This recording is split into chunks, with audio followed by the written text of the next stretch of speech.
ஒவ்வொரு தலைப்போடு ஒவ்வொரு வாரமும் பேசுகிற தேவன் இந்த நாளிலே பரிசுத்த ஆவியானவர் நம்மோடு பேசுகிறார். ஞானம் என்றால் என்ன, ஞானம் என்றால் என்னன்னு சொல்லி தான் இன்னைக்கு பார்க்க போறோம். அருமையான தேவ பிள்ளைகளே,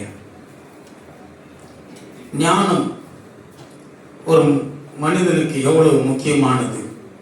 இந்த ஞானம் என்றால் என்னவென்றால், இந்த ஞானம் மனிதனுக்குள்ளே வரும் பொழுது, மனிதனுக்குள்ள இந்த ஞானம் இருக்கும் பொழுது, இந்த ஞானம் என்ன செய்யும் என்றால், தேவனுடைய பாதை, அதாவது வழியை அறிந்து அவரது கட்டளைகளை கை கொண்டு வாழச் செய்யும். ஞானம் என்றால் என்னவென்றால், கடவுளுடைய, அதாவது நாம் கிறிஸ்தவர் தேவனுடைய பிள்ளைகள், நம்ம வேதம் கற்றுக்கொள்வது கர்த்தருடைய பாதையில, கர்த்தருடைய வழியை, பாதையை அறிந்து அவருடைய கட்டளைகளை கை கொண்டு வாழ்வதுதான் ஞானம். எந்த மனிதன் கடவுள் தனக்கு விதித்த, தனக்கு காண்பிக்கிற அந்த பாதையிலே போகிறானோ அதுதான் ஞானம். அது கடவுளால் அவர்களுக்கு அருளப்படுகிறது. ஞானம் தேவனால் நமக்கு அருளப்பட்டது. அந்த ஞானத்தை யார் கொண்டிருக்கிறார்கள், ஞானமுடையவர்களாக யார் இருக்கிறார்கள், அந்த ஞானம் யாருக்குள்ளே இருக்கிறதோ அவர்கள் தேவனுடைய வழியிலே நடப்பார்கள், தேவனுடைய கட்டளைகளை கை கொண்டு வாழ்வார்கள். கர்த்தருக்கு பயந்து அவர் வார்த்தைக்கு கீழ்ப்படிந்து வாழும் பொழுது அவர்களுக்குள்ளே ஞானம் வளர்கிறதா இருக்கும், வளர்ந்து கொண்டே இருக்கும். ஞானம் வளர்ந்து கொண்டே இருக்கும். எத்தனை பேருக்குள்ள ஞானம் இருக்கிறது? நான் ஞானமாய் நடக்கிறேன் என்று எத்தனை பேர் உங்களுக்குள்ளே சொல்லிக் கொள்ள முடியும்? இங்கே என்னை கேட்டுக்கொண்டிருக்கிற அருமையான தேவ பிள்ளைகளே, ஞானம் என்றால்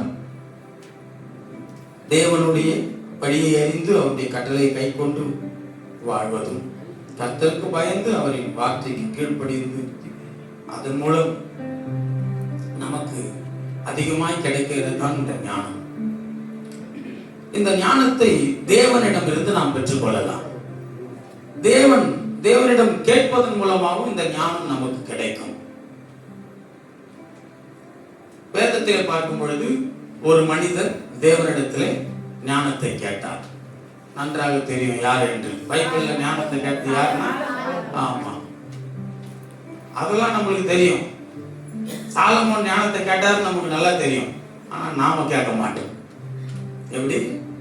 நாம கேட்க மாட்டோம். சாலமோன் மட்டும்தான் ஞானத்தை கேட்கணுமா? சாலமோன் கேட்டார், கிடைச்சது.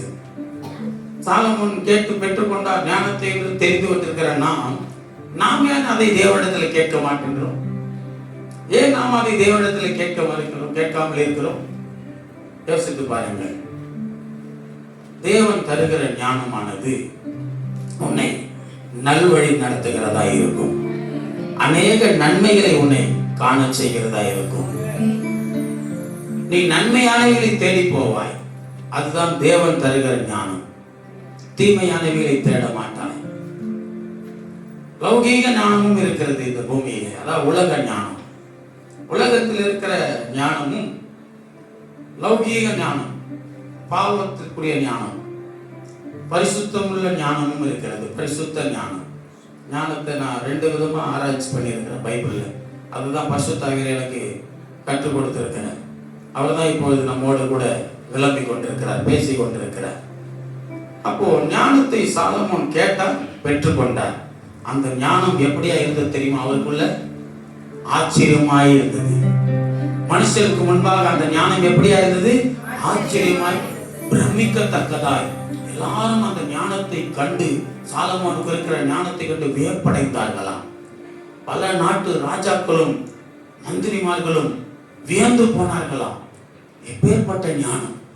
சாலமோனுடைய அந்த ஜட்ஜ்மெண்ட்டை பார்க்கறதுக்குன்னே பல நாடுகள்ல இருந்து வருவார்களாம். ஒரு ஜட்ஜ்மெண்ட் உண்டாகும் போது, ஒரு பஞ்சாயத்து, நம்ம பஞ்சாயத்து நடக்குது, ஒரு தீர்ப்பு வழங்க போறாரு.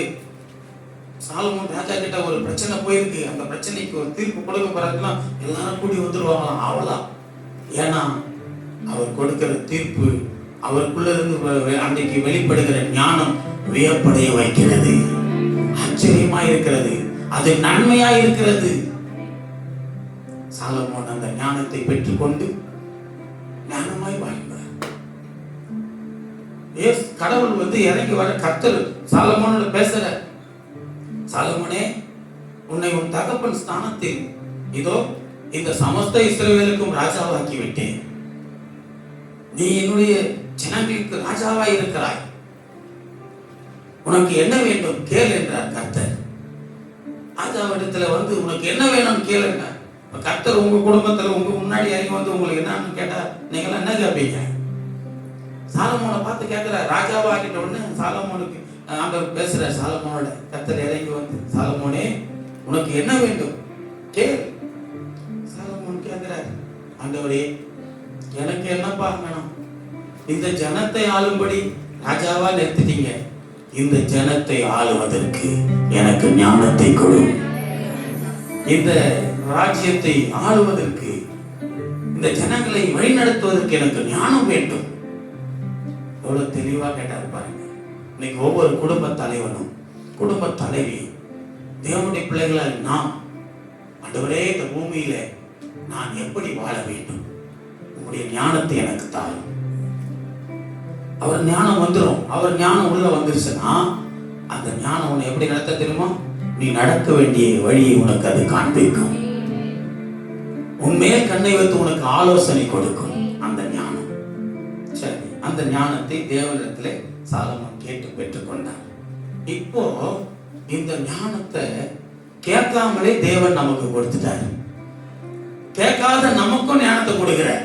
அதான் தெரிஞ்சுங்க, சாலமோனுக்கு என்ன வேணும்னு கேட்டதும் ஞானத்தை கேட்ட கர்த்தர் கொடுத்துட்டார். கேட்ட சாலமோனுக்கு கிடைச்சிருச்சு, கேட்காத நமக்கு கிடைச்சிருச்சு. ஆனா கேட்காத நமக்கு கொடுக்கிறாரு. யாரெல்லாம் அதை பெற்றுக்கொள்றாங்களோ, கேட்காமையே கொடுக்கிறார், பெற்றுக்கொள்றோம், அந்த ஞானத்தை அடைஞ்சு ஆசீர்வாதமா சமாதானமா செழிப்பா வாழ்றான், மேன்மையா வாழ்றான். பெற்றுக்கொள்ள மனதில்லாதவர்கள் தான் கேட்காமே கொடுக்கப்பட்ட ஞானம், கேட்டு பெற்றுக்கொண்ட ஞானம் ஒன்று. இதோ இந்த ஞானம் யாருக்குள்ளே வரும் என்றால், வேதம் சொல்லுகிறது, கர்த்தருக்கு பயப்படுதலே ஞானம். கர்த்தருக்கு பயப்படுவதற்குள்ளே அந்த ஞானம் உண்டாகும். கர்த்தருக்கு பயந்து அவர் வழிகளிலே நடக்கிறவர்களுக்குள்ளே.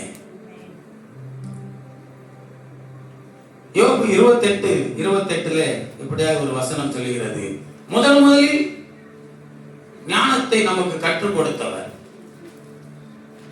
முதலில் கற்றுக் கொடுத்தவர் யார் என்றால், ஞானத்தை குறித்து யோபு 28:27 மனுஷனை நோக்கி, இதோ ஆண்டவருக்கு பயப்படுவதே ஞானம், பொல்லாப்பை விட்டு விலகுவதே புத்தி என்றார். சரி, இந்த ஞானத்தையும் புத்தியும் நமக்கு போதித்த யோபு புத்தகத்தில் போதித்தவர் கீழே சொல்றார், இந்த ஞானம் எங்கே கண்டெடுக்கப்படுகிறது? இந்த ஞானம், இந்த புத்தி யாரிடத்திலே தங்கும், யாரிடத்திலே இருக்கும் என்று யோபு தெளிவா சொல்லுகிறார். யோபு புத்தகத்தில் அந்த 28ஆம் அதிகாரத்திலேயே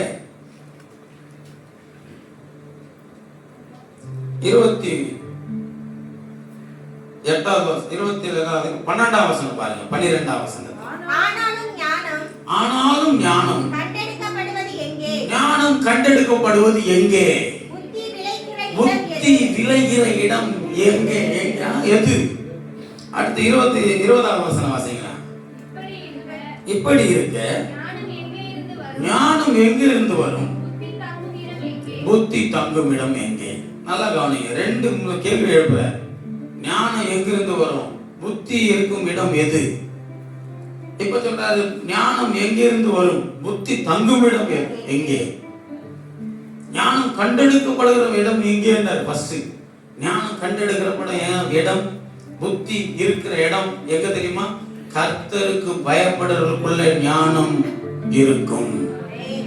ஞானம் கண்டெடுக்கப்படுகிற இடம் எது என்று சொன்னால், சில காரியங்களை சொல்லிட்டு ஞானத்தை குறித்து நான் இன்னும் ஞானம் என்றால் யார் என்று சொல்லி கொடுக்கிறேன்.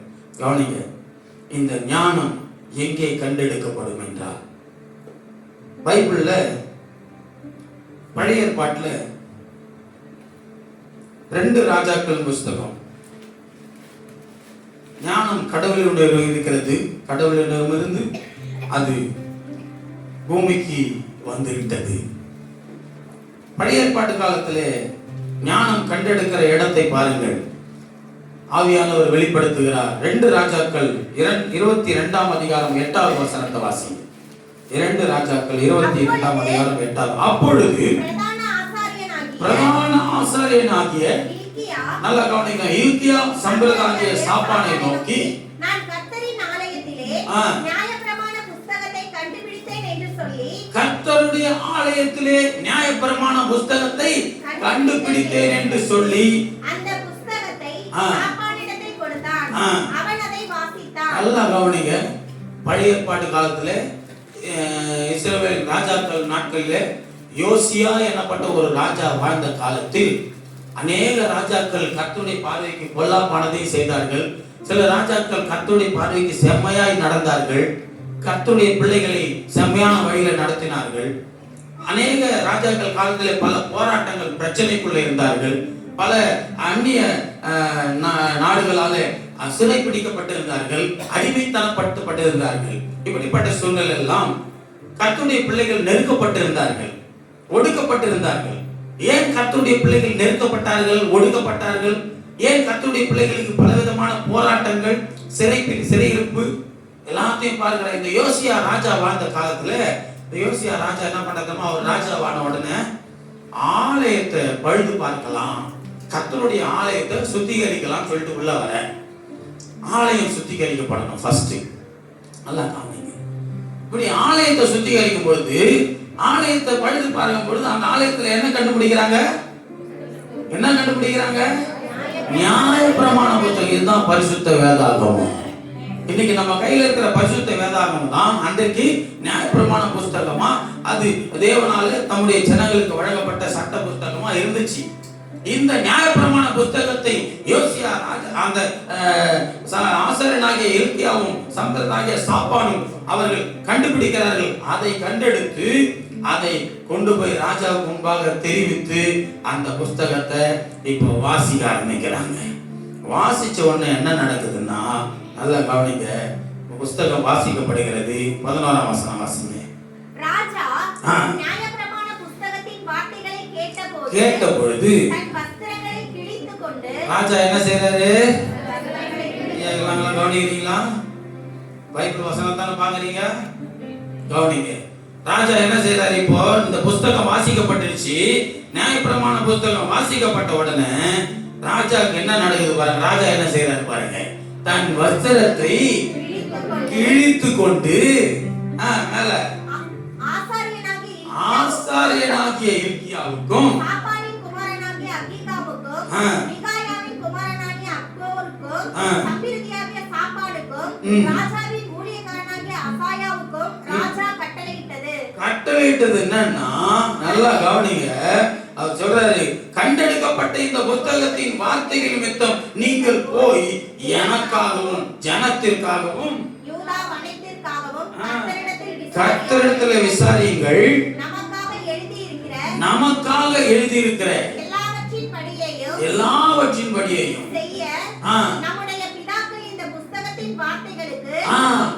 செவி கொடாதபடியினால் நம்மேல் பற்றி எறிந்த கர்த்தருடைய கோபம், கர்த்தருடைய உக்கிரமும் பெரியதா இருக்குது. இப்ப தெரியுதா? இந்த புஸ்தகத்தை கண்டெடுத்து வாசித்த உடனே ஐயோ நாம வாழ்ற வாழ்க்கை சரியில்லை, ராஜாவுக்கு ஞானம் வருது. நம்ம முன்பதாக்கள்லாம், நம்முடைய ஜனங்கள்லாம் தப்பா வாழ்ந்துன்னு இருக்கிறாங்க, பாவம் செய்துன்னு இருக்கிறாங்க. ஒருவரும் இந்த புத்தகத்துல சொல்லப்பட்ட வார்த்தைப்படி செவி கொடுக்க மாட்டாங்க. இந்த புத்தகம், இந்த பைபிள் சொல்றபடி நம்ம வாழ்றது இல்ல. ஒவ்வொரு கிறிஸ்தவனும் அறிந்து கொள்ள வேண்டியது, ஞானம் கண்டெடுக்கிறப்பட இடம் இந்த வேத புஸ்தகத்துல தான், பைபிள்ல தான். நீ கிறிஸ்தவன் தான், கிறிஸ்து தான் ஞானம். இயேசு கிறிஸ்து கடவுளால் அருளப்பட்ட ஞானம் என்ன தெரியுமா? சாலமோன் கேட்டு பெற்றுக்கொண்டார் ஞானத்தை. கேட்காம ஆண்டவர் நமக்கு கொடுத்த ஞானம் என்ன தெரியுமா? நம்ம மேல அன்பு வச்சதுனால நம்ம வீணா போயிடக்கூடாது, நம்ம அழிஞ்சு போயிடக்கூடாது. இந்த பூமியில ஜனங்கள் என்னால உருவாக்கப்பட்ட என் ஜனம் நரகத்துக்கு போயிடக்கூடாதுன்னு சொல்லி நாம கேட்காமே விரும்பாமே இருக்கிற, பாவத்துல ஜீவித்து கொண்டிருக்கிற நமக்காக, தேவ மகிமையை இழந்து வாழ்ந்து கொண்டிருக்கிற நமக்காக தேவனே ஒரு ஞானத்தை கொடுக்கிறார். என்ன ஞானம் தெரியுமா? 1 கொரிந்தியர் 1:31 வேகமா வாசிங்க. 1 கொரிந்தியர் 1:31. அவரே தேவனால் நமக்கு ஞானமும் நீதியும். அல்லேலூயா. அவரே தேவனாலே நமக்கு கொடுக்கப்படுறார். எப்படி கொடுக்கப்படுறார்? ஞானமாக, நீதியாக, பரிசுத்தமாக, மீட்பா. இப்போ இயேசு கிறிஸ்து நமக்கு கொடுக்கப்பட்ட அவர் தான் ஞானம்.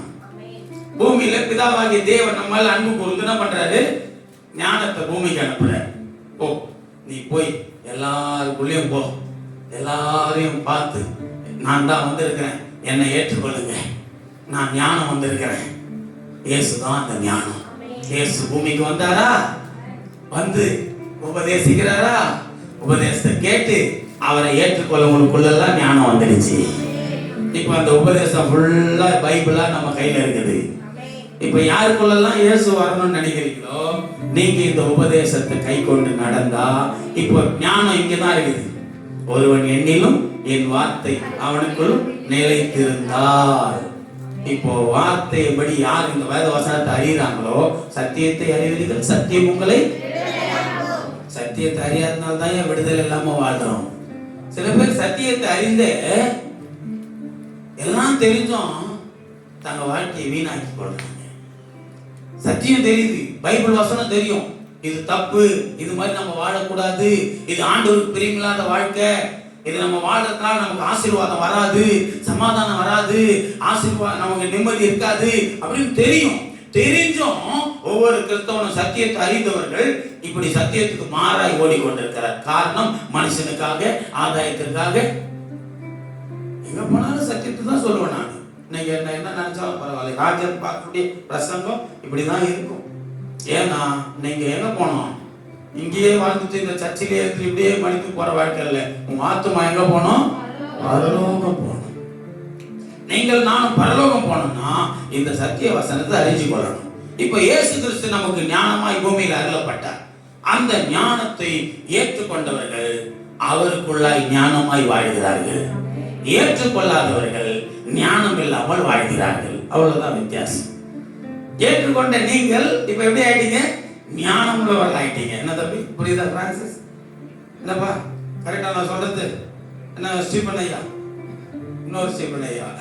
அப்போ 2 ஸ்டீபன் ஆண்டு கொடுத்துறாரு நம்ம சர்ச்சுக்கு. இந்த ஸ்டீபன் ஐயா என்ன பண்றாரு? இப்போ அவருக்குள்ள ஞானம் வந்துருச்சு. அவரை நான் பார்க்கும் பொழுது அவர் ஞானத்தை இழந்திருந்தார். நான் அந்த ஞானத்தை திரும்ப அவர் பெற்றுக்கொள்ளும்படி சொன்னேன். பெற்றுக்கொண்டார். பெற்றுக்கொண்டதுனால என்ன பண்றாரு? சும்மா இருக்க முடியல அவரால்.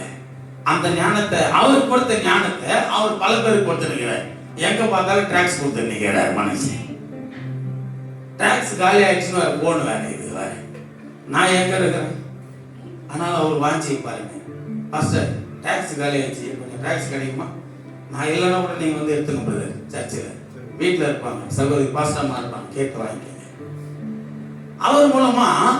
ஆனா நீங்க உண்மையா இருக்கிறீங்களா இப்ப ஆண்டவருக்குள்ள? ஆமா, இருங்க ஜட்ஜை கேட்கலாம். நாங்க ஜட்ஜ் பாருங்க.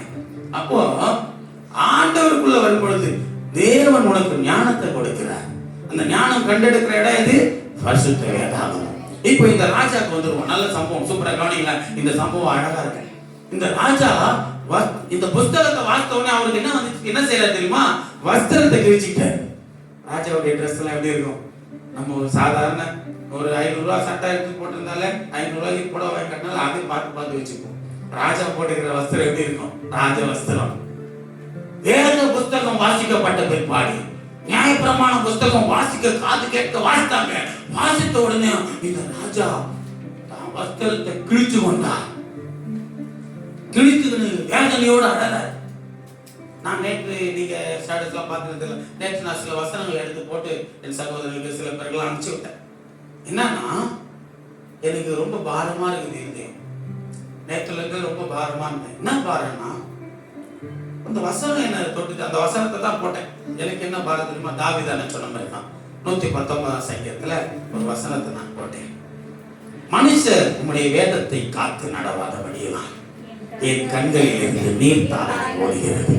அப்பா, இந்த வசனத்தை போடும் பொழுது ஒரு ஊழியக்காரர், என்னை அறிந்தவர், அல்ல ஒரு தேவ மனுஷன் சொல்றார், வெல்டன் பாஸ்டர்.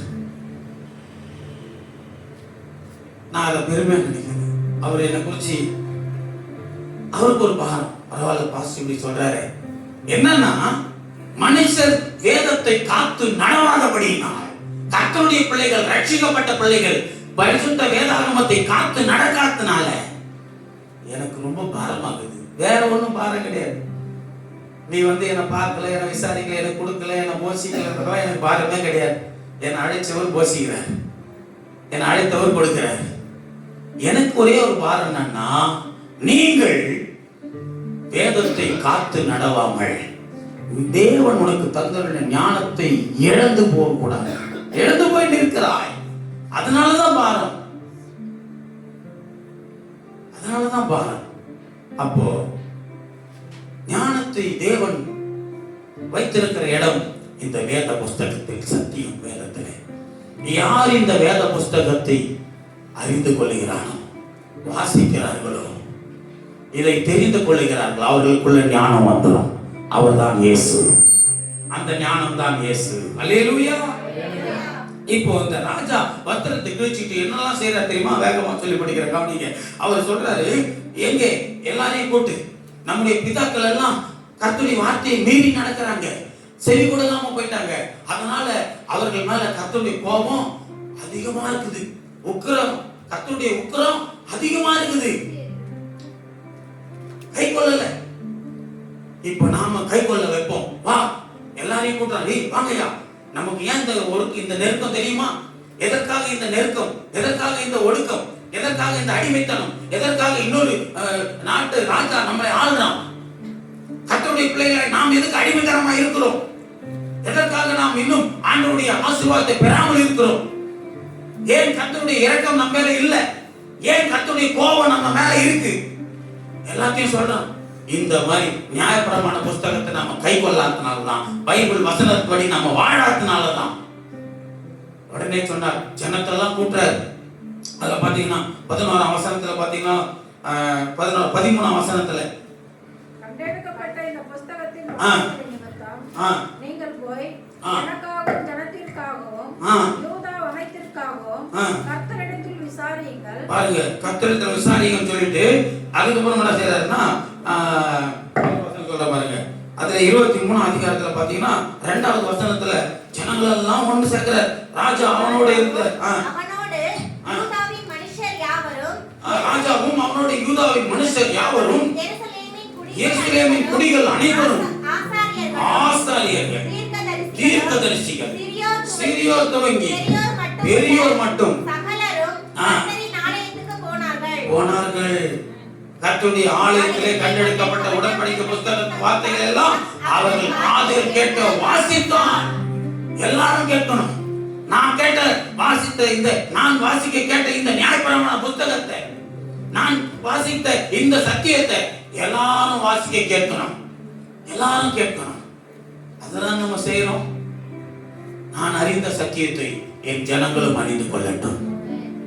விடுதலை இல்லாமல் வாழ்ந்து கொண்டிருக்கிறேன், பலவிதமான தீமையில வாழ்ந்து கொண்டிருக்கிறேன், பாவத்தில வாழ்ந்து கொண்டிருக்கிற ஜனங்கள் இந்த சத்தியத்தை அறியட்டும்.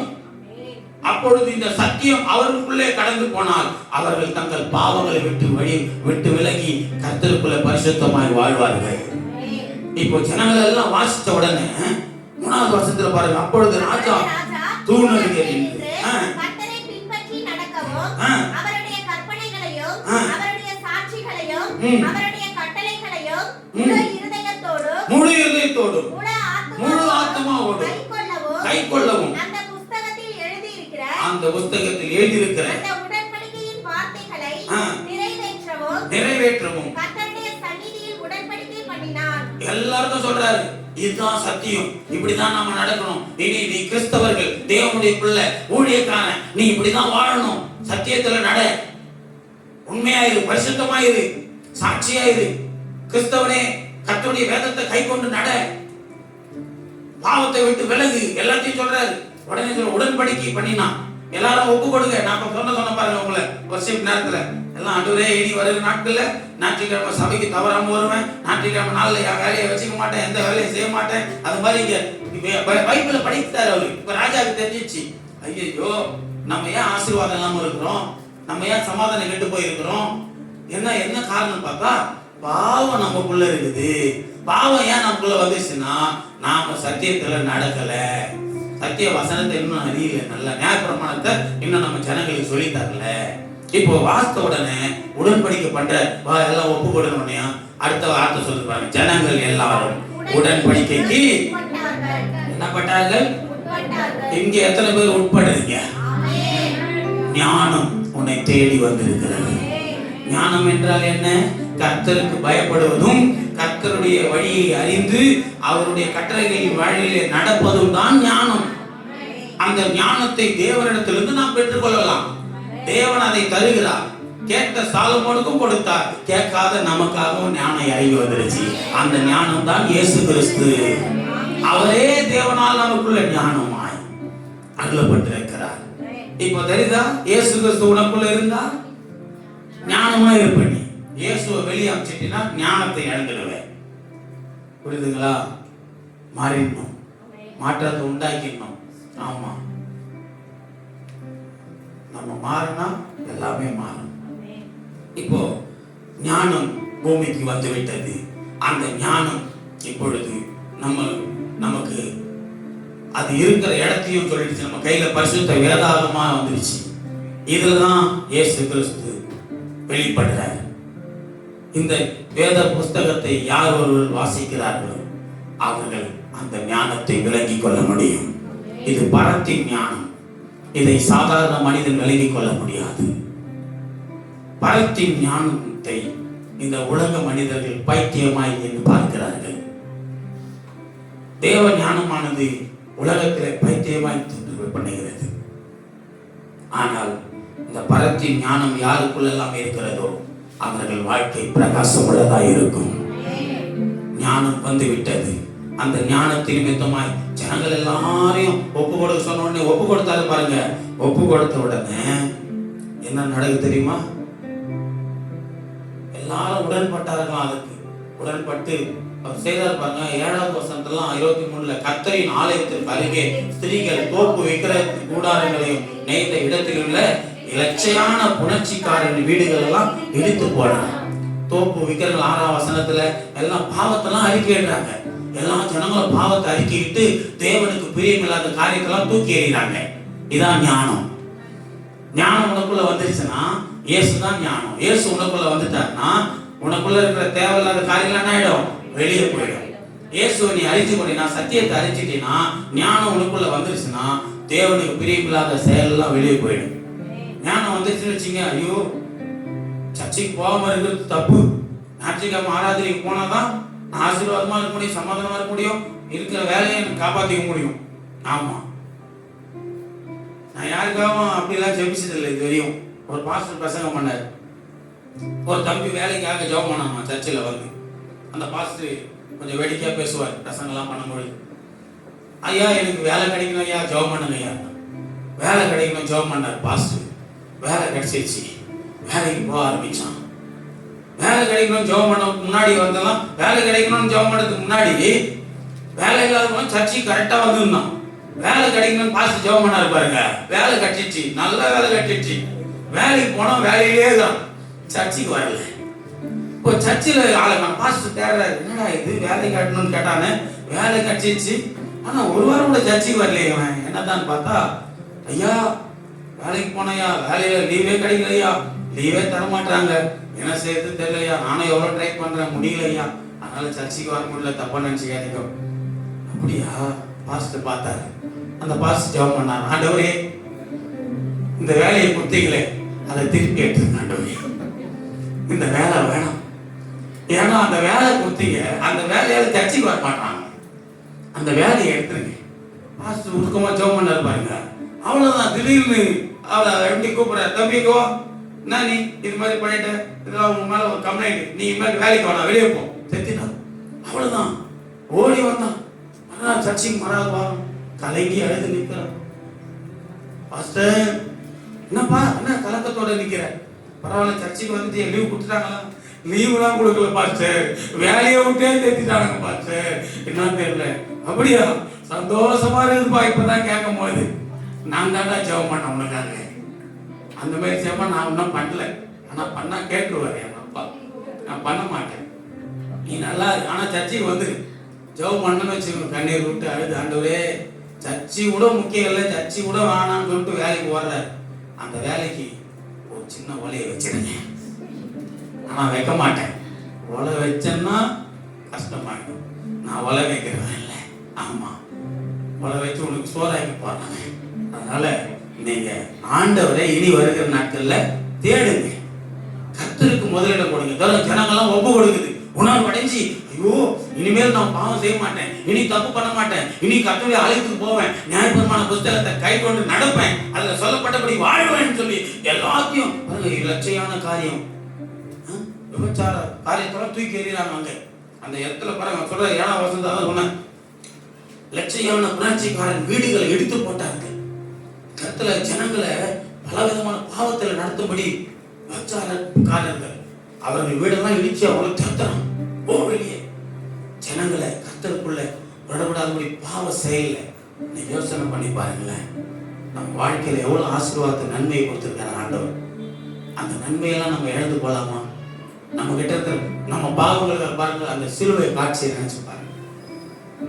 அவர் கைகளில் அடிக்கப்பட்ட ஆணி, அவர் கால்கள் அடிக்கப்பட்ட ஆணி, அவர் நமக்காக சிந்தின ரத்தம், அந்த ரத்த காட்சி படமா போட்டு காட்டுறாங்களே. யோசனை பண்ணி பாருங்க. ஒருத்தர் சொன்னார், இங்க ஜீசஸ் நடிக்கிறாங்க எப்படி கையா? அதான் லாஸ்ட் ஆகும் கட்டம். ஜீசஸ் தான் நடிச்சாங்க, ஜீசஸ் படம்லாம் நடிச்சாங்கல்ல. அந்த ஜீசஸ் படத்துல உண்மையிலே ஒருத்தர் சொன்னாராம், எனக்கு தெரியாது, ஆனா ஒருத்தர் உண்மையிலே என்ன சாவடிச்சிடுங்க. ஜீசஸா நடிக்க விரும்புறேன், ஜீசஸ் வரையே நான் செத்துருப்போம் விரும்புறேன். உண்மையிலே அதுதான் படத்தெல்லாம் பார்த்தீங்கன்னா ஆணி அடிக்கிறாங்க கையில். அந்த படம் அந்த நாட்களில் எடுத்து வச்சேன். நான் யோசனை பண்ணி கேட்டேன், எப்படி? ஆமா, உண்மையாய் தன்னை சில பேர் அர்ப்பணித்தார்களாம். தேவ பிள்ளைகளே, அந்த காட்சியை நீ சற்று யோசித்து பார். ஏன் இந்த ஆண்டவராக இயேசு கிறிஸ்து எனக்காக வந்து ரத்தம் சிந்தணும்? அவர் ரத்தம் சிந்தனால்தான் நான் இன்னைக்கு ரத்தம் சிந்தாம இருக்கிறேன். அவருடைய ரத்தத்தால நான் பாதுகாக்கப்படுறேன், நான் காப்பாற்றப்படுறேன். யோசித்து செயல்படு, ஒப்புக்கொடு. இந்த ஜனங்கள் எல்லாம் மனம் திரும்பினாங்க, எல்லாத்தையும் தூக்கி போட்டாங்க. ஞானம் கண்டெடுக்கப்படுகிற இடம் வேத புஸ்தகம். சொன்னார்கள்ல, கேட்டார்கள்ல, ஞானம் கண்டெடுக்கப்படுவது எங்கே? எங்கப்பா? பைபிள்ல. பைபிள்ல படிச்சாதான் நீ நல்ல ஆசீர்வாதமா வாழ முடியும். பைபிள்ல தான் ஞானம் இருக்குது. அந்த பைபிள்ல இருக்கிற ஞானம் தான் இயேசு கிறிஸ்து. இயேசு கிறிஸ்து உனக்குள்ள வந்துட்டாருன்னா இந்த பூமியில எந்த தீமையில நீ போய் விழுந்து விட மாட்டான். ஏன்னா இயேசு உனக்குள்ள இருந்து இது தப்பு, இது சரி உனக்கு தெளிவுபடுத்தி நடத்துவார். யோசனை பண்ணீங்க. தயவு செய்து சொல்றேன், இருக்கிற சபை, விசுவாச குடும்பம், தலைவர்கள், வாலிப பிள்ளைகள், சகோதரிமார்களே, இந்த சபை வளருவதற்கு, நீங்கள் வளர்ச்சி அடைவதற்கு பயனுள்ளவர்களாக இருங்கள். ஒரு இந்த சபையில நாட்டப்பட்ட ஒரு மரமா நீ கனி கொடுக்கிற மரமா இரு. கனி கொடுக்கிற அது கனி கொடாமல் கனி கொடுக்கிறது காரியங்களும் தடைப்படுத்தி விடாதீர்கள். உங்களை பார்த்து யாரும் பின்வாங்கி போகாதபடி கர்த்தருக்குள்ள நீங்கள் பலப்படுங்கள். ஞானம் கர்த்தருடைய வேதத்திலே கண்டெடுக்கப்படுகிறது. ஞானம் தேவனால நமக்கு அருளப்பட்டது. அந்த ஞானம் தான் இயேசு கிறிஸ்து. வேதம் சொல்லுகிறது, நீதிமொழிகள் 14:33 புத்திமானின் இருதயத்தில் ஞானம் தங்கும். ஞானம் எங்க தங்கும்? புத்திமானுடைய இருதயத்துல. என்ன சொல்றாங்களா? கேட்கலாம்ப்பா, ஐயா இருங்க, ஏதோ சொல்றாரு கேட்கலாம் அப்படின்ற மாதிரி. அவன் தான் புத்திமான். அவனுக்கு வேற வேலை இல்லையா, அவன் பழகினா இருப்பான், அலட்சியம் பண்ணிட்டு போறான் பார்த்தியா, அவனுக்குள்ள ஞானம் தங்காது. நம்ம சொல்றோம், மதியினிடத்தில் உள்ளதோ வெளிப்படும். ஞானம் புத்திமானுடைய இருதயத்தில் இருக்கும். நம்ம போறோம், ஒரு நாள் நாங்கள் சுவிசேஷ அறிவிச்சுட்டே இருந்தோம். ஒருத்தர் நின்று கேட்டுட்டே இருந்த கிட்ட வந்தார். முடிச்சவங்க, ஐயா நானும் எவ்வளோ முயற்சி பண்ணேன், நீங்க சொல்றதை கேட்டுட்டே இருந்தேன் ஐயா, உண்மைதான் ஐயா, நான் வாழ்ற வாழ்க்கை தப்பு தான். நானும் எவ்வளோ ட்ரை பண்ணேன், இந்த குடியிலேருந்து என்னால் விடுதலை முடியல.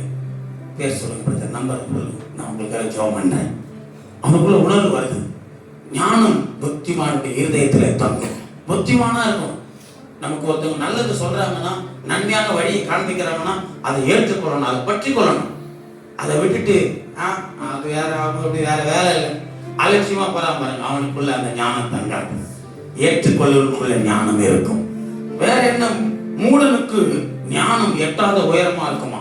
நீதிமொழிகள் 24:7 சொல்றாரு, சாலமோன் ஞானி எழுதுறாரு, இந்த ஞானம், இயேசு என்கிற ஞானம், சத்தியம் என்கிற இந்த ஞானம் மூடனுக்கு எப்படி இருக்குமா? எட்டாத உயரமா இருக்கும்.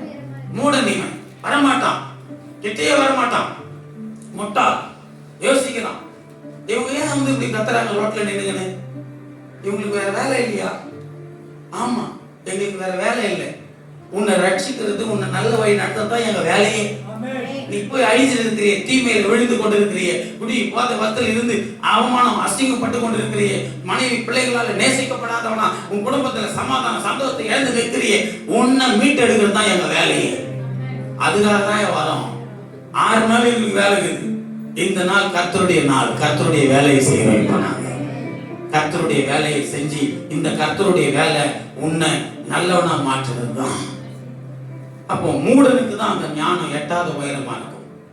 சகோதரியா கூட வந்தார், அவர் ஆட்டோல வந்தேன், நான் சொல்லிட்டேன், அவர் நினைச்சிருந்தா பண்ணிருக்கலாம், பாச சொல்ற சரிங்க ஐயா சொல்லிட்டு போயிட்டு இருக்கலாம்.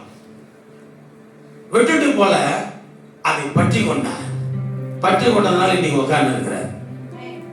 அவரை குறித்து நான் யோசித்தேன். என்ன யோசித்தேன்னா, அந்த ஆட்டோ ஸ்டிக்கர்ஸ்லாம் நம்ம சர்ச்சில் போட்டு ஆட்டோ ஸ்டிக்கர் ஒட்டி இருக்கோம். அப்போ நான் சகோதரன் சொன்னேன், பிரதர் ஆட்டோ ஸ்டிக்கர் ஆகட்டும். அவர் ஒரு யோசனை கொடுத்தார். ஆல்ரெடி நம்ம சர்ச்சில் சீனியர்லாம் இருக்காங்க, ஆட்டோ டிரைவர், அவங்களாம் கேட்டேன். அவரும் வந்தார். அப்போ நான் அவர்கிட்ட சொன்னேன், அவர் ஐயா ஒட்டலாம் ஐயா, இந்த மாதிரி இந்த இடத்துல போனால் அந்த அவர் சில ஆலோசனை கொடுத்தார். எல்லாம் ஓகே. அதுக்கப்புறமா எனக்கு நேரம் இன்னும் வாய்க்கல. ஆனால் ஒரு நாள் நேரம் வாய்த்தது. அவரை தொடர்பு கொள்ளல. ஆனால் சகோதரர் அன்னைக்கு இருந்தார், அவரை தொடர்பு கொண்டு காமிடுறாரு, ஆட்டோ ஸ்டிக்கர் போய் ட்ரை பண்ணி பார்க்கலாம், யாராவது கூப்பிட்டு பார்க்கலாம் ஆட்டோவில் போனா. அன்னைக்கு நிறைய பேர் வந்துட்டாங்க. அந்த இடத்துல சகோதரர் வந்து நிற்கிறார். என்ன பார்த்தேன்னா பிரதர் வாங்க பிரதர். நான் அவரை கூப்பிடல, நினைக்கல. ஆனா அவருக்குள்ள நான் இருக்கோம், சார் பாஸ்டர் நம்மளை கூப்பிடாமே ஒட்டி நிற்கிறாரு. இது சில பிரதர் எண்ணம் அப்படி ஏதாவது இருந்ததா? இல்லையா? எல்லாத்தையும் சொல்றோம். ஆனா நானா நினைச்சேன், பிரதர் ஒரு வேலை அவர் தப்பா நினைச்சு வரும். ஆனா ஜெபம் பண்ணாண்டு ஒரே சப்பா இருந்தாலும் என் சகோதரர் அன்னைக்கு அவருக்கு என்ன வேலை, எனக்கு எப்படி இருந்த சூழ்நிலை. ஆனால் நாங்கள் ஒட்டணும். கிட்டத்தட்ட ஒரு 33 ஆட்டோல இந்த ஸ்டிக்கர் ஒட்டும்படி ஆண்டு திரும்ப செய்யணும். கர்த்தருடைய வார்த்தை, சபையினுடைய விலாசம், சபையை வெளிப்படுத்துகிற அந்த அட்ரஸ், அதெல்லாம் ஒட்டி இருக்கணும். அறியப்படணும், எல்லாரும் அறியணும். நிறைய ஆட்டோக்காரர் வந்து ஐயா எங்க வண்டியில ஒட்டுங்கய்யா ஒட்டுங்கய்யா ஏற்றுக்கோனா. ஃபர்ஸ்ட் முதல் ஆட்டோ ஓட்டுற C9 ஆட்டோ, 2வது ஐசைக்கான், 3வது நாங்க வீதியில போய் நிற்கும் பொழுது, 4 ஐசைக்கான் நிற்கும் போது இந்த இடத்துல யாரும் வருவாங்களா? ஆட்டோ ஸ்டாண்ட்ல போனோம், அங்கே அலட்சியமா பார்த்தேன். ஆனா வீதியில போய் நிற்கிறோம், ஒரு இடத்துல நின்னா ஒரு ஆட்டோ நின்றுச்சு. அவரை விசாரிச்சா அவர் ஒரு ஆண்டவருடைய பிள்ளை, கிறிஸ்தவர். ஐயா வசனமா அப்படின்னா, ஆமா வசனம், சர்ச்சு பேரு, அட்ரஸ், அதுல வார்த்தை இருக்கும், ஒட்டுங்கய்யா. அவரை ஒட்டினா 2வது சாமுவேல் வர. சாமுவேல் வந்து உதவி செய்யறார், ஒட்டுறதுக்கு, எழுதுறதுக்கு, எல்லாத்துக்கும் தேவன் ஞானத்தை கொடுத்திருந்தார். அந்த நேரத்தில் என் சகோதரர் அவரு கோச்சிங்ல கோவப்படலை. இதுதான் தேவ ஞானம். இந்த கோச்சிங் போறதெல்லாம் உலக ஞானம். கர்த்தருடைய பிள்ளைகளுக்குள்ள இந்த கோபம், கோச்சிக்கு போறாங்க, நம்ம பாஜக கோச்சிக்கிறான். ஆமா, கோச்சிக்கு தான் கோபம். இப்போ இந்த மாதிரி கோவித்துட்டு கோவப்பட்டுட்டு அப்படியே விலைக்கு ஓடுறது, இதெல்லாம் யார் கொடுக்குறது? பிசாசு. அதெல்லாம் ஒரு பொருட்டை எடுத்துக்கூடாது. சகோதரர் சொன்னா, நான் அதை எடுத்துக்கலப்பா, ஏதோ பெருசா இருக்கு. அதுதான் ஆண்டவருடைய பிள்ளைகளுக்கான ஞானம், தெளிந்த ஞானம். பிரசங்கம் பண்ண முன்னே பிரசங்கத்துல கோவப்படக்கூடாது, உணர்வு அடையணும். இந்த பிரசங்கம் எனக்கு தான், ஆண்டவர் என்னோட பேசுறாரு, நம்ம உணர்வு அடையணும், பலப்படணும் அப்படின்னு நினைக்கணும். அல்லேலூயா. அப்படியானால் கர்த்தருடைய உலக ஞானம் இன்றைக்கு மனுஷனை பல கோபத்துக்குள்ளும் பல விதமான தீமைகளை கொண்டு போவான. பரத்தின் ஞானம், நீ கோபித்துக் கொள்ள மாட்டேன், நீ கர்த்தருக்குள்ள பலப்படுவ. மூடனுக்கு ஞானம் எட்டாத உயரமா இருக்கிறது. சரி, ஞானம் தேவனுடையது. தேவனால அந்த ஞானத்தின் மித்தமா என்னெல்லாம் உண்டாகுது பாருங்க. ஞானம் மட்டும் இல்ல, ரோமர் 11:33 வேகமா வாசிக்கணும். இந்த ஞானத்துல என்னெல்லாம் கிடைக்குது பாருங்க நமக்கு. இயேசு என்ற ஞானம் உனக்குள்ள இருந்தால் சத்திய வேதத்தில் அதை நீ கண்டெடுத்துக் கொள்ளும் பொழுது ரோமர் 11:33 தேவனால் ஐஸ்வர்யம் ஞானம் அறிவு என்பவர்களின் ஆழம் எவ்வளவாயிருக்கிறது. பாத்தீங்களா? தேவனுடைய ஐஸ்வர்யம் ஞானம் அறிவு என்பவர்களின் ஆழம் எவ்வளவாயிருக்கிறது. இந்த ஞானத்துடைய ஆழத்தை, ஐஸ்வர்யம் ஞானம் அறிவு என்பது எவ்வளவு ஆழத்துல இருக்கு, அது எவ்வளவு ஆழமா இருக்குது. அந்த ஆழத்துல போய் அதை எடுக்கணும். ஆழத்துல போனா ஒரு இதை சொல்லுவாங்க, கடல்ல முத்து சிப்பி முத்து எடுக்கட்டா, முத்து எடுக்க போறோம் எங்க மேலே இருக்கா, கடல்ல போய் நம்ம விளையாட போறோம், குளிக்க போறோம், பீச்சுக்கு போறீங்களே, கரையில வந்து கிடைக்கிற முத்து உங்களுக்கு, முத்து எடுக்க எங்க போறான், ஆழத்துல போறான். அது போல நீ ஆண்டவருக்குள்ள ஆழமா வரணும், ஆண்டவருக்குள்ள சத்தியத்துக்குள்ள வரணும். சத்தியத்துக்குள்ள வந்தாதான் கவனிக்கப்பா, கவனிங்க, சத்தியத்துக்குள்ள நீங்க ஆழமா போகணும், கர்த்தருக்குள்ள வரணும். அவதான் இயேசு சொன்னார், வெறுமையா நின்று இந்த வலையை வச்சு வெறுமையா ஒண்ணுமே அகப்படலன்னு வெறுமையா நின்று அந்த பேதுரு யோவான் யாக்கோபு அந்திரேயா நின்னுங்கிற சகோதரர்கள் அவளை பார்த்து ஆண்டவர் வந்து என்ன சொன்னாரு, ஆழத்துல கொண்டு போய் வலையை போடு. மேலாட்டம் கிறிஸ்தவனா வாழ்ந்து இருக்கிற, மேலாட்டம் கிறிஸ்தவனா வாழ்ந்தேனா முத்து கிடைக்காது, ஞானம் கண்டெடுக்க முடியாது. அந்த ஞானத்துல எல்லாம் உண்டு, ஐஸ்வர்யம் உண்டு, அறிவு உண்டு. இந்த ஞானத்தை நீ கண்டெடுக்கணும்னா ஆழத்துல வா, கிறிஸ்துவுக்குள்ள மேலாட்டமா இருக்காத, கிறிஸ்துவுக்குள்ள நல்ல முழுகி வா, உள்ள வா, வரணும் ஆண்டவருக்குள்ள. இப்படி நன்றா வரும்பொழுது சத்திய வசனங்கள் நல்லா அறியணும். கிறிஸ்தவனை வாழ்ந்த போத வசனம் அறியணும், ஜெபம் பண்ணணும், ஆலயத்துக்கு போகணும். இதுதான் ஆழமா ஆண்டவருக்குள்ள வரது. அதான் ஒரு வசனம் சொல்றாரு 2:42 நீங்கள் கர்த்தரோடு இருந்தால் அவர் உங்களோடு இருப்பார், நீங்கள் அவரை தேடினால் அவர் உங்களுக்கு வெளிப்படுவார், அவரை விட்டு விட்டீர்களாக்கி தேடி வெளிப்படுவார். ஆழமா தேடி, கிடைக்கல விட்டுறாத, தேடி எடு. தேவனிடத்திலே அந்த ஞானம் ஐஸ்வர்யம் அறிவு ஆழமா இருக்குது, நீ அந்த ஆழத்துக்குள்ள வா. கொலோசியர் 2:3 சொல்ற ஞானம் அறிவு அது ஒரு பொக்கிஷம், அது அவருக்குள்ள அடங்கி இருக்கிறது. இந்த ஞானம் அறிவும் யாருக்குள்ள அடங்கி இருக்கிறது, இயேசுவுக்குள்ள இருக்கிறது. யார் ஒருவர் இயேசுவுக்குள்ள வராங்களோ அவங்களுக்கு தான் இந்த ஞானம் அறிவு என்ற பொக்கிஷம் கிடைக்கும். இந்த ஞானம் அறிவும் பொக்கிஷம். இந்த ஞானம் அறிவு இல்லாதனால தான் என்ன பண்றான், மனைவி பிள்ளை யோசிக்காம குடிச்சிட்டு ரோட்ல உட்கார்ந்து இருக்கான், குடிக்கிறதா போதும் எவனா வாங்கி கொடுப்பானான்னு நினைச்சிட்டு வாழ்ந்து இருக்கலாம் நிறைய பேர் உலகத்தை பார்த்தா. ஞானம் அறிவு இருந்தா உட்காருவானா, வேலைக்கு போவான். கர்த்தரை அறிகிற அறிவு வரலன்னா அவனுக்குள்ள. அப்ப ஞானமும் அறிவும் ஒரு பொக்கிஷம் போல. அந்த பொக்கிஷம் யாருக்குள்ள அடங்கி இருக்குது, இயேசுவுக்குள்ள அடங்கி இருக்கிறது. அவருக்குள் ஞானம் அறிவு என்பதில் அங்கே பொக்கிஷங்கள் எல்லாம் அடங்கி இருக்கிறது. இந்த இயேசுவை ஏற்றுக்கொள்ள மனதில்லையா உனக்கு? இயேசுவை ஏற்றுக்கொள்ள மனம் இல்லாமல் இருக்கிறாய். இயேசு கிறிஸ்துவுக்குள்ள வருவதற்கு நீ மனம் இல்லாமல் இருக்கிறாய். கிறிஸ்தவனாய் இருக்கிற நீ கிறிஸ்துவுக்குள்ள வாழாமல் இருக்கிறாய். அதனாலதான் உனக்குள்ள இந்த பொக்கிஷம் இல்லை. இந்த பொக்கிஷம் உனக்குள்ள இருந்துச்சுன்னா என்ன பண்ண மாட்டேன், உன் சரீரத்தை அழிக்கக்கூடிய, உன் உறுப்புகளை அழிக்கக்கூடிய, உன்னை சாகடிக்கக்கூடிய அந்த பொல்லாத தீமையை நீ உனக்குள்ள ஏற்றுக்கொள்ள மாட்டாய். நிறைய மனிதர்கள் தெரியல. ஒருத்தனை போகும்போதெல்லாம் கூப்பிட்டு போவ சொல்லிட்டு போற, அறிவே வரல, உணர்வே இல்லை. நிறைய விசுவாசிகளே பார்க்கிறேன். உலக மனுஷனுக்கு தான் நம்ம சத்தியத்தை சொல்றோம், போயிட்டு பார்த்தா விசுவாசிக்கே சொல்ல வேண்டிய நிலைமையா இருக்குது. வளர்ந்த விசுவாசியா இருந்து கூட சத்தியத்துல நடக்க மனது இல்லாமல். யோசனை பண்ணி பாருங்களேன். ஒரு தகப்பன் குடித்து கொண்டே இருக்கிறான், குடியே கதியா இருக்கிறான், குடித்துட்டே இருக்கிறான், சொல்லி சொல்லி பார்க்கிறோம், குடியை விட மாட்டான். அந்த குடியை விட்டுட்டு நல்ல வாழ்க்கை வாழ்ற உணர்வு வர மாட்டுது. அந்த உணர்வை தருகிறவர் இயேசு, அவருக்குள்ள வரணுன்ற உணர்வு வரல. இன்னைக்கு அவன் புள்ள குடிக்கிறான். யோசனை பண்ணி பாத்தியா?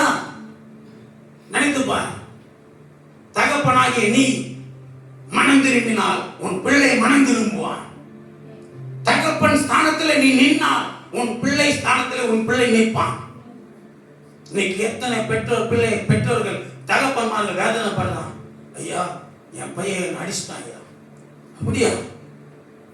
உன் பையன் உன்னை அடிக்கிற அளவுக்கு நீயா வாழ? நீ தகப்பன் ஸ்தானத்தில் நின்றாயானால் உன் பையன் பிள்ளை ஸ்தானத்தில் இருப்பான். ஞானம் இல்லை.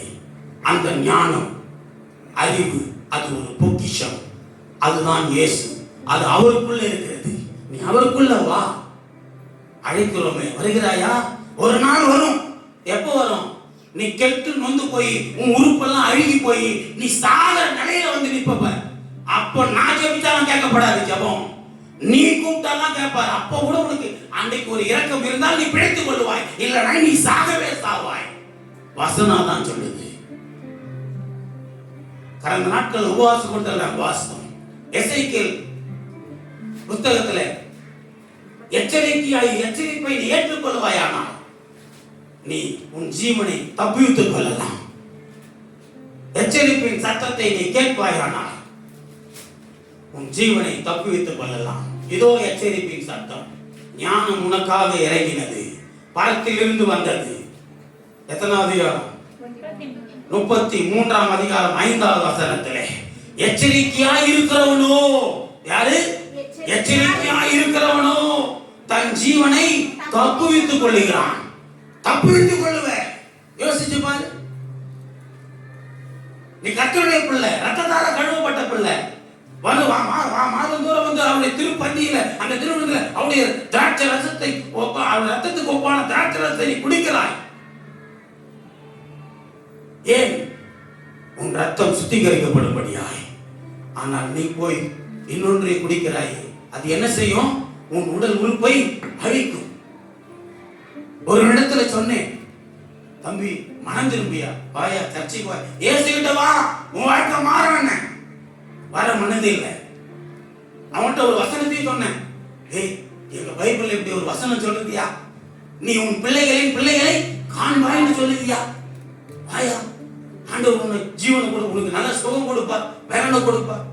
இல்ல இல்ல, அதான் வேணாம். இப்படியே வாழ்ந்துட்டு இருந்தான். இயேசுவை பத்தி சொன்னா ஏற்றுக்கொள்ள மாட்டான். ஒரு நாள் பெரிய ஒரு ஆபத்து வந்தது. மரித்து போனான். தன் மனைவி பிள்ளைகளை விட்டு மரித்து போனான். தற்கொலை செய்து கொண்டு மரித்து போனான். வாழ்க்கை முடிந்து விட்டதா? கொள்ளாத அந்த குடி போதை வசிக்கும் உன் சிந்தையை, உன் இருதயத்தை கேவலமாய் அழிவை நோக்கி கொண்டு போகும். நல்ல வாழ்க்கையை வாழ வைக்காது. தெரிந்து கொள்.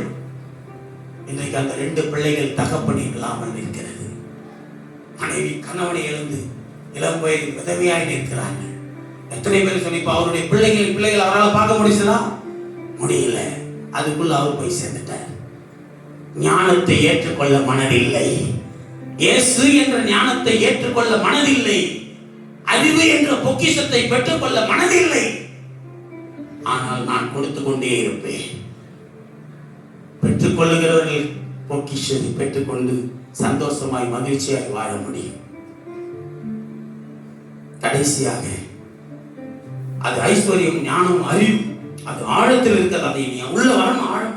2வது அறிவு, ஞானம், அறிவு, பொக்கிஷம், அது அவருக்குள்ள இருக்குது, இயேசுக்குள்ள இருக்குது. அவர்கிட்ட நீ வரணும். அடுத்து 2 ஞானத்தை சொல்றேன், உங்களுக்கு புரிஞ்சுக்க. ஒன்னு பாவ ஞானம், அது மனுஷனுடையது. இன்னொன்று பரிசுத்த ஞானம், அது பரத்தில் இருந்து வருகிறது. பரம் என்றால் பரலோகம்.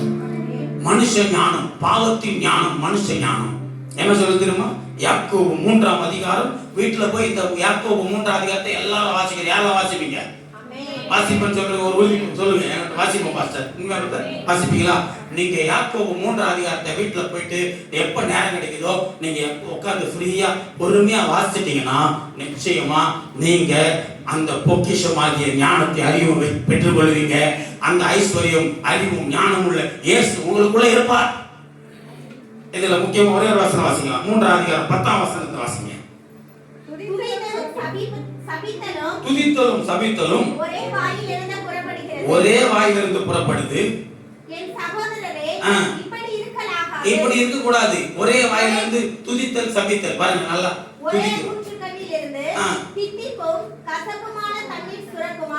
கேக்குறார் கேள்வி யாக்கோபு. ஒரே ஊற்றுல இருந்து தித்திப்பும் கசப்பும் சுரக்குமா? சுரக்காது. கீழே வாசிங்க. என் சகோதரரே, அத்திமரம் ஒலிவ பழங்களையும், அத்திமரம் வந்து ஒலிவ பழம் கொடுக்குமா? திராட்சை செடி அத்திப்பழங்களை திராட்சை செடி அத்திப்பழம் கொடுக்குமா?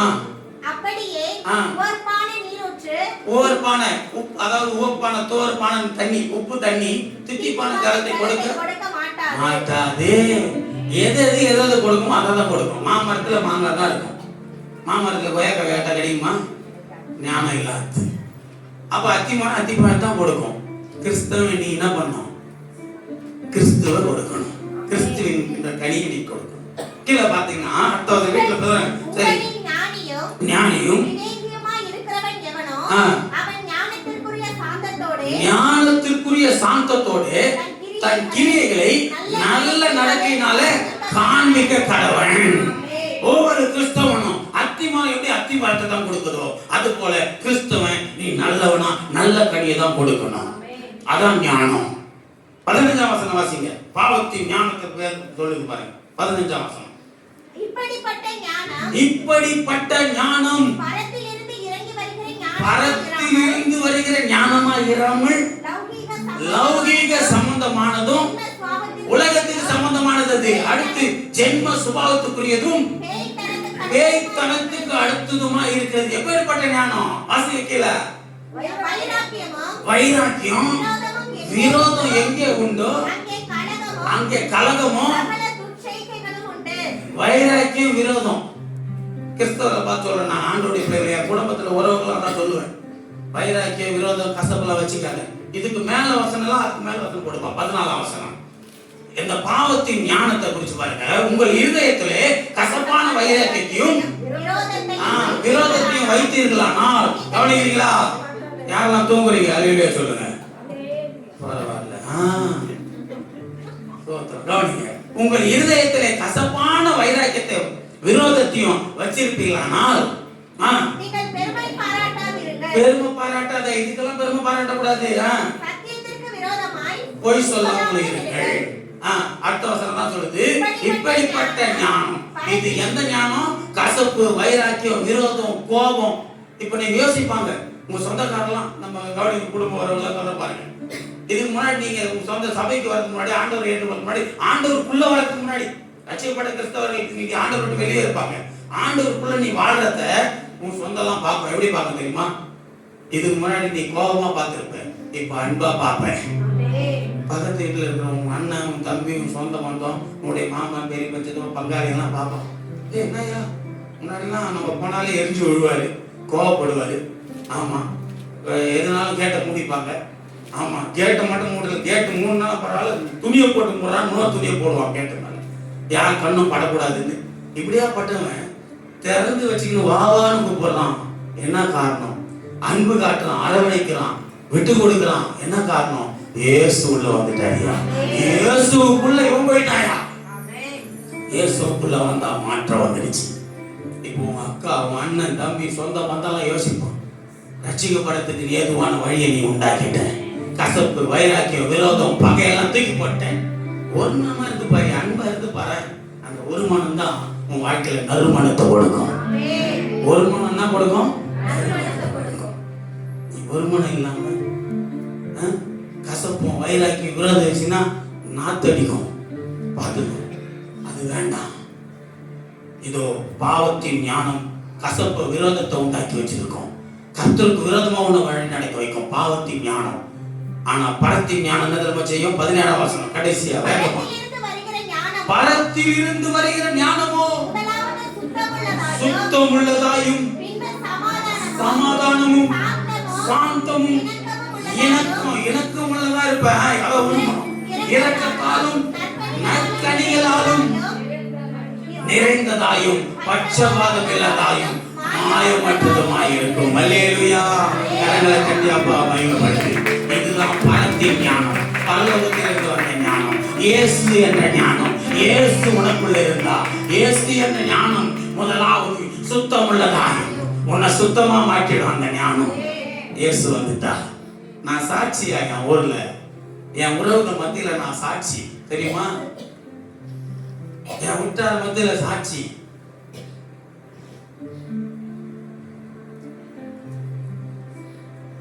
என்னுடைய பழைய வீடியோ ஒன்று இருக்குது, ஒரு கல்யாணத்து வீடியோ. அதில் பார்த்தீங்கன்னா அந்த வீடியோ சொல்றாங்க, உன் வீடியோ ஒன்று இருக்குது, சொல்றான், அந்த வீடியோ பார்த்தா இன்னைக்கு உன்னை பார்க்கும்போது ஆச்சரியமா இருக்குது. அந்த வீடியோ நீ எப்படி இருந்த? அவங்க கேட்கறாங்க, அந்த வீடியோ எடுத்து போய் காட்டுறியா? எல்லாருக்கும் சாட்சியா இருக்கும். காட்டவே தேவை, நான் இப்ப சாட்சி தான். வீடியோ காட்டி தான் நான் சாட்சி நிரூபிக்கணும் அவசியம் இல்லை. இன்றைக்கு என்னுடைய கிரியை காண்பித்து செயலை காண்பித்து சாட்சியாக நிற்க முடியும். இயேசு எனக்குள்ள இருக்கிறார். அல்லேலூயா.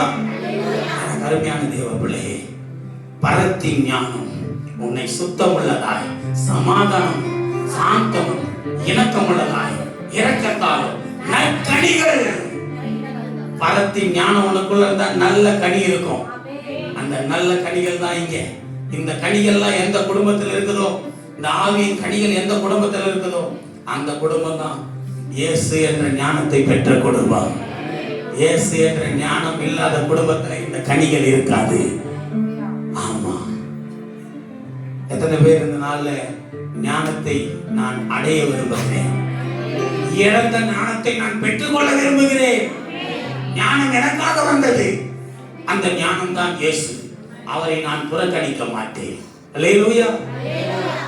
இந்த ஞானம் தேவனால் எனக்கு கொடுக்கப்பட்டது. அதை நான் என்னிடத்திலே பத்திரமாய் வைத்துக் கொள்ள வேண்டும். ஏனென்றால் இந்த ஞானம் பொக்கிஷம், ஐஸ்வர்யம். அது ஐஸ்வர்யத்தை எனக்கு கொடுக்கும், பொக்கிஷத்தை கொடுக்கும். நான் இழந்து போக மாட்டேன். எல்லாரும் எழுது என்று தேவ சமூகத்தில் இதோ வேத வசனங்களை நான் ஆராய்ந்து பார்த்து என்னுடைய வாழ்க்கையில் எதெல்லாம் நான் சீர்படுத்திக் கொள்ள வேண்டுமோ அதெல்லாம் நான் சீர்படுத்திக் கொண்டு வாழ கர்த்தர் உதவி செய்கிறார். தேவனாலே எனக்கு பரிசுத்தமும் ஞானமும் நீதியும் மீட்புமானவரே. தேவனாலே எனக்கு பரிசுத்தமும் ஞானமும் நீதியும் மீட்புமானவரே. ரட்சகரே, இயேசு ரட்சகரே, எனக்காக இறங்கி வந்தவரே. ரட்சகரே, இயேசு ரட்சகரே, எனக்காக இறங்கி வந்தவரே. நல்ல வழி காட்டும் தெய்வம் நீர்தானையா, நன்மைகளை தருபவர் நீர்தானையா, தீமைகளை மாற்றுபவர் நீர்தானையா, தேடி வந்து ரட்சிக்கும் தெய்வம் நீர்தானையா, என்னை தேடி வந்து ரட்சிக்கும் தெய்வம் நீர்தானையா, என்னை தேடி வந்து ரட்சித்த தெய்வம் நீர்தானையா. அல்லேலூயா. ஞானம் தந்த தெய்வம், நல்ல வழி காட்டுகிற தெய்வத்தை விட்டு விடாதே, உறுதியாய் பற்றிக்கொள். ஜெபம் செய்வோமா? எத்தனை பேர் இழந்த ஞானத்தை பெற்றுக்கொள்ள விரும்புகிறீர்கள்? எத்தனை பேர் இந்த ஞானத்தை இன்னும் அதிகமாக்கிக் கொள்ள விரும்புகிறீர்கள்? அனுதினமும் வேத வசனத்தால் உன்னை நிறைத்துக் கொள். மகா பரிசுத்தமும் இரக்கமும் கிருபையும் நிறைந்த எங்கள் பரலோக பிதாவே, இயேசு கிறிஸ்துவின் நாமத்தினாலும் பரிசுத்த ஆவியானுடைய ஒத்தாசையோடு கூட இந்த மனமகிழ்ச்சி நாள், இந்த பரிசுத்த ஓய்வு நாளிலே எங்களை ஒன்று சேர்த்து உம்மை பாடி துதிக்க வைத்தீர், ஆராதிக்க வைத்தீர். இதோ உம்முடைய வார்த்தை ஞானமாகி இயேசு கிறிஸ்துவை தியானிக்க வைத்தீர். இதோ தியானித்தோம். அந்த ஞானத்தை நாங்கள் திரும்பவும் பெற்றுக்கொண்டு வழிநடக்க இன்னும் கிருபை தந்து வழி நடத்துங்க. இந்த ஆராதனையில் வந்து கலந்து கொண்ட சிறு பிள்ளைகள், வாலிபர்கள், பெரியோர்கள், வயதானவர்கள், புருஷர்மார்கள், ஸ்திரீகள் ஒவ்வொருவரும் கர்த்தர் பேர் பேராய் ஆசீர்வதிப்பீராக. இந்த நாள் முழுவதும் கர்த்தரை வழி நடத்துங்க. ஒருவரும் வெறுமையாய் போகாதபடி கர்த்தர் என்னோடு பேசின காரியங்களுக்கு நான் உடன்பட்டு உடன்படிக்கையில நான் ஒப்புரவாகி கீழ்ப்படிந்து நடப்பேன். அந்த ஞானத்தை நான் திரும்பவும் பெற்றுக்கொள்வேன் என்று, இன்னும் அதிகமாய் பெற்றுக்கொண்டு வாழ்வேன் என்று மகிழ்ச்சியோடு கடந்து செல்வார்களாக. இந்த நாள் முழுவதும் உடைய பிள்ளைகள் கைட்டு செய்கிற எல்லா வேலைகளும் கர்த்தர் கூட வழி நடத்துங்க. ஆண்டவரே, இன்று இருக்கிற கைப்பிரதி ஊழியம், சுவிசேஷ ஊழியம், ஆண்டவரே, மாலை நடக்கிற கலை நிகழ்ச்சிகள் எல்லாவற்றிலும் கர்த்தர் கூட இருந்து எங்களை வழிநடத்தி செல்கிறாங்க. எதிர்ப்புகளை மாற்றும், தடை செய்கிறவர்களை அப்புறப்படுத்தும், நன்மையானவைகளை ஜனங்களுக்கு கொடுக்க போகிறோம். அந்த நன்மை அநேக ஜனங்கள் பெற்றுக்கொள்வார்களாக, பெற்றுக்கொண்டு நல்ல வாழ்க்கை வாழ்வார்களாக. கேட்டதை கேட்க மறந்து யாவை பெருப்படுத்திக் கொள்ளுங்க. மீட்பரும் ரட்சகரும் இருக்கிற இந்த இயேசு கிறிஸ்துவின் நாமத்தில் ஜெபிக்கிறேன் ஜீவனுள்ள நல்ல பிதாவே, ஆமென். சேர்ந்து சொல்லுவோம்.